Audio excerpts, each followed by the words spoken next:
فرمایا ان اللہ و ملائکتہ، بے شک اللہ تعالیٰ اور اس کے فرشتے یصلون علی النبی، نبی پر رحمت بھیجتے ہیں، یعنی فرشتے تو رحمت کی دعا کرتے ہیں اور اللہ رحمت بھیجتا ہے۔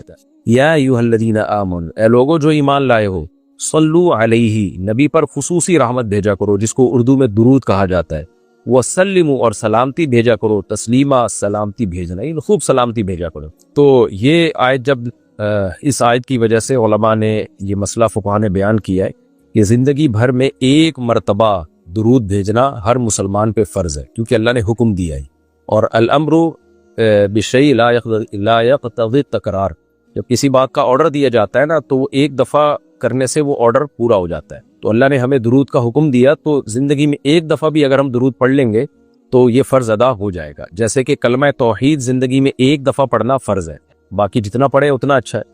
اور جب کسی مجلس میں نبی صلی اللہ علیہ وسلم کا ذکر کیا جائے تو ایک مرتبہ اس میں درود پڑھنا واجب ہے، فرض نہیں ہے۔ فرض اور واجب ایک اصطلاح ہے، فرض کا مطلب ہوتا ہے جس کی دلیل یقینی اور قطعی ہو، تو چونکہ قرآن نے درود پڑھنے کا حکم دیا تو وہ چونکہ یہ نہیں اللہ نے کہا کہ ہمیشہ پڑھتے رہا کرو، بلکہ پڑھو، تو ایک دفعہ پڑھنا اس قطعی یقینی دلیل کی وجہ سے فرض ہے۔ تو فرضیت ایک ایسی چیز ہوتی ہے جس کا انکار کرنے سے انسان کافر ہو جاتا ہے، کیونکہ اس کی دلیل بہت مضبوط ہوتی ہے۔ اور دوسری حدیث میں آتا ہے کہ وہ شخص بخیل ہے کہ میرے سامنے اس کا تذکرہ کیا جائے اور مجھ پر درود نہ پڑے۔ تو اس حدیث یہ چونکہ خبر واحد ہے، کیونکہ ظاہر ہے قرآن جس طرح تواتر کے ساتھ ثابت ہے، اس طرح اخبار آحاد جو خبر واحد ہوتی ہیں وہ اس طرح تواتر کے ساتھ ثابت نہیں ہوتی، تو اس میں تعویل کا بھی امکان ہوتا ہے۔ تو اس لیے فقہاء، خاص طور پر احناف جو ہیں، فقہاء حنفیہ، انہوں نے فرض اور واجب ایک ٹرم بنائی ہے شرعی مسائل کو سمجھانے کے لیے۔ تو اس لیے انہوں نے کہا کہ جب کسی مجلس میں نبی کا نام آئے نا تو اس مجلس میں ایک دفعہ کم سے کم درود پڑھنا واجب ہے۔ واجب کا درجہ تھوڑا سا فرض سے نیچے ہوتا ہے کیونکہ وہ حدیث سے ثابت ہے۔ تو اور پھر جب بار بار نبی کا نام آئے تو پھر بار بار پڑھنا واجب نہیں ہے، کیونکہ اس میں حرج ہے۔ ہاں مستحب ضرور ہے کہ جتنی دفعہ پڑھیں، جب بھی نبی صلی اللہ علیہ وسلم کا نام آئے تو لازمی درود شریف پڑھا کریں، یہ تو مستحب ہے۔ نبی صلی اللہ علیہ وسلم نے فرمایا جس شخص نے مجھ پہ ایک دفعہ درود پڑھا اللہ اس پر 10 رحمتیں نازل کرتے ہیں اور اس کی 10 خطاؤں کو معاف کرتے ہیں۔ تو بہت زیادہ فضیلت ہے درود شریف پڑھنے کی۔ اور یہ بڑی عجیب بات ہے کہ درود شریف جو ہے یہ اصل میں اللہ کی عبادت ہے۔ یہاں میں آپ کو ایک دلچسپ مسئلہ بھی بتاتا چلوں۔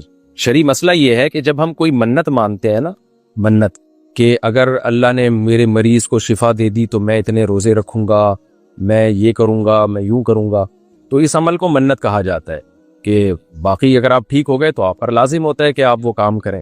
تو منت میں یہ ضروری ہے کہ آپ جس چیز کی منت مانیں وہ عبادت مقصودہ ہوگا اور اس کی جنس میں سے لازم بھی ہو، یعنی عبادت میں کامل عبادت ہونی چاہیے، بھی عبودیت کا عنصر اس میں ہو۔ جیسے آپ نے منت مانی کہ اگر جو ہے میں امتحان میں پاس ہو گیا تو میں 3 روزے رکھوں گا، تو روزے عبادت ہے، مقصود ہے، یعنی عبادت مقصودہ میں سے۔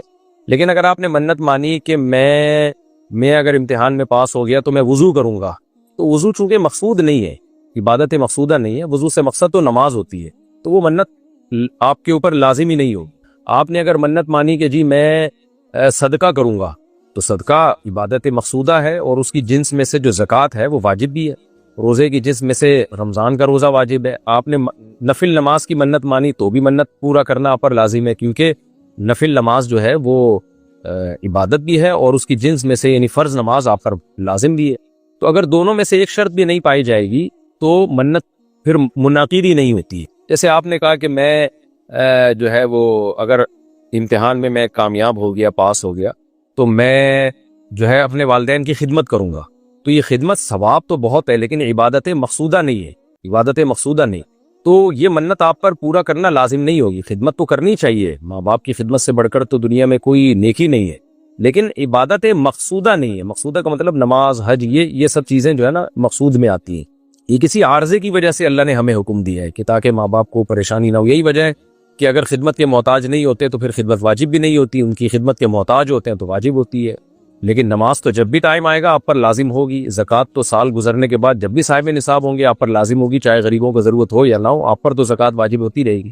تو اب علماء کا اختلاف ہوا ہے کہ اگر کوئی شخص درود شریف کی منت مانتا ہے تو کیا اس پر درود شریف کی منت پوری کرنا لازم ہے؟ تو بعض علماء نے کہا کہ نہیں، کیونکہ درود شریف بھی عبادت مقصودہ میں سے نہیں۔ اس کی پہلے میں اور آسان مثال دیتا ہوں، جیسے تلاوت۔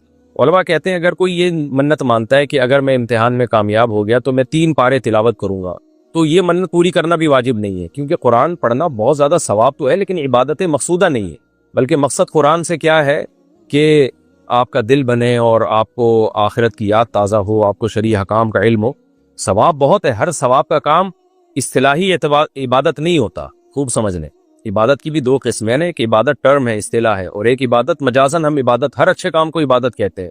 اس لحاظ سے تو کھانا کھانا بھی عبادت ہے کہ اگر آپ کی نیت اچھی ہے اس سے، لیکن ایک ہوتی ہے مقصود عبادت، تو مقصودہ عبادت میں سے نہیں ہے۔ ثواب بہت ہے قرآن کی تلاوت کرنا، اللہ سے محبت کی علامت ہے، بغیر سمجھ کے پڑھنا بھی بہت بڑی نیکی ہے، قرآن بغیر سمجھ کے پڑھنا، لیکن قرآن کی تلاوت کی منت جو ہے وہ منعقد نہیں ہوتی۔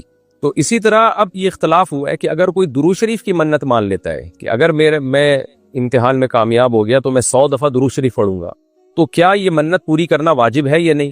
تو بعض علماء کہتے ہیں کہ واجب نہیں ہے۔ وجہ اس کی ہے کہ درود شریف عبادت مقصودہ نہیں ہے، کیونکہ درود شریف کا مقصد تو یہ سید الانبیاء محمد صلی اللہ علیہ وسلم سے محبت کا اظہار، یہ نماز روزے کی طرح نہیں۔ لیکن راجح قول یہ ہے جس پہ فتویٰ دیا گیا ہے کہ یہ منت پوری کرنا واجب ہے، کیونکہ درود شریف عبادت مقصودہ ہے، اور عبادت مقصودہ ہے اور اس کی جنس میں سے واجب بھی ہے، فرض بھی ہے۔ تو فرض کیسے ہے؟ کیونکہ قرآن نے ہمیں حکم دے دیا، اب زندگی میں ایک دفعہ درود شریف پڑھنا فرض ہو گیا۔ یہ مسئلہ تو آسانی سے سمجھ میں آ گیا کہ فرض کیسے۔ یہ ایک سوال پیدا ہوتا ہے عبادت مقصودہ کیسے ہے؟ نبی صلی اللہ علیہ وسلم کی تو عبادت جائز ہی نہیں ہے۔ اس کا بڑا دلچسپ جواب دیا حضرات فقہا نے کہ درود شریف اصل میں اللہ کی عبادت ہے جو ہم اللہ کو خوش کرنے کے لیے کرتے ہیں، کیونکہ اللہ نے ہمیں آرڈر دیا ہے، اور اس میں عبادت کا عنصر، عبادت کہتے ہیں جس کی جو ہے وہ جس میں عبودیت کا عنصر ہو، آپ بطور غلام جو کام کر رہے ہو، جس میں آپ کو لاجک پوچھنے کی بھی اجازت نہیں ہوتی۔ جیسے 5 نمازیں فرض ہیں نا، کیوں فرض ہیں؟ لاجک کی ہمیں حکم نہیں، ہم نے پڑھنی ہے۔ روزہ فرض ہے، اس کی حکمتیں اللہ نے بیان کی، لیکن وہ حکمتیں نہ بھی ہو تو روزہ رکھنا پڑے گا۔ تو درود شریف بھی عبادت مقصودہ میں سے ہے، اس لیے کہ اللہ نے ہمیں حکم دیا، تو ہم اللہ کو خوش کرنے کے لیے اللہ کی غلامی کے طور پر پیغمبر پر درود بھیجتے ہیں۔ تو اس سے درود شریف کی اہمیت بہت زیادہ بڑھ جاتی ہے، اور اس میں بہت ساری حکمتیں حاصل ہو جاتی ہیں کہ ہم اللہ کو راضی کرنے کے لیے، کیونکہ اللہ نے ہمیں حکم دیا ہے، جیسے نماز کا حکم دیا، زکوٰۃ کا حکم دیا، اللہ نے کہا کہ تم یہ عبادت کرو گے میری، یہ ہوگی میری، کیونکہ دعا عبادت ہے۔ دعا میں کیا ہوتا ہے؟ ہم اللہ سے بھکاریوں کی طرح مانگتے ہیں، تو اللہ نے کہا اور دعائیں تم مانگو نہ مانگو، یہ والی تو اسپیشلی تم پہ فرض ہے۔ ایک تو طلاق دعا مانگنا ہے نا، لیکن اسپیسیفک کوئی مخصوص دعا مانگنا تو فرض نہیں ہے، لیکن یہ والی دعا مانگنا ہم پہ اللہ نے فرض کیا ہے کہ تم نے پیغمبر کے لیے رحمت کی دعا کرنی ہے، یہ تم پہ فرض ہے، یہ مجھے خوش کرنے کے لیے فرض ہے۔ تو یہ عبادت ہے، لیکن اللہ کی عبادت ہے، اور نبی کے لیے دعا ہے۔ تو اس سے درود شریف کی اہمیت بھی بہت بڑھ جاتی ہے، اور ہمیں سید الانبیاء صلی اللہ علیہ وسلم کی اہمیت کا بھی پتہ چلتا ہے کہ اللہ نے پیغمبر پہ درود بھیجنے کو اپنی عبادت قرار دے دیا ہے۔ سید الانبیاء صلی اللہ علیہ وسلم کی بھی ویلیو بہت زیادہ بڑھ جاتی ہے۔ جیسے قرآن میں آتا ہے نا کہ وَرَفَعْنَا لَكَ ذِكْرَكَ، ہم نے آپ کے تذکرے کو بلند کیا ہے۔ تو کیسے بلند کیا؟ علماء نے اس کا جواب دیا کہ نماز میں بھی درود شریف ہے، اور اتحیات میں نبی صلی اللہ علیہ وسلم پہ سلامتی بھیجنے کو اتحیات کا حصہ بنا دیا گیا ہے، اور اذان میں اشہد ان لا الہ الا اللہ کے ساتھ اشہد ان محمد رسول اللہ کو بھی ایڈ کیا گیا ہے۔ تو اس سے سید الانبیاء صلی اللہ علیہ وسلم کی بہت زیادہ فضیلت ثابت ہوتی ہے۔ تو اس لیے درود شریف کا اہتمام کرنا چاہیے۔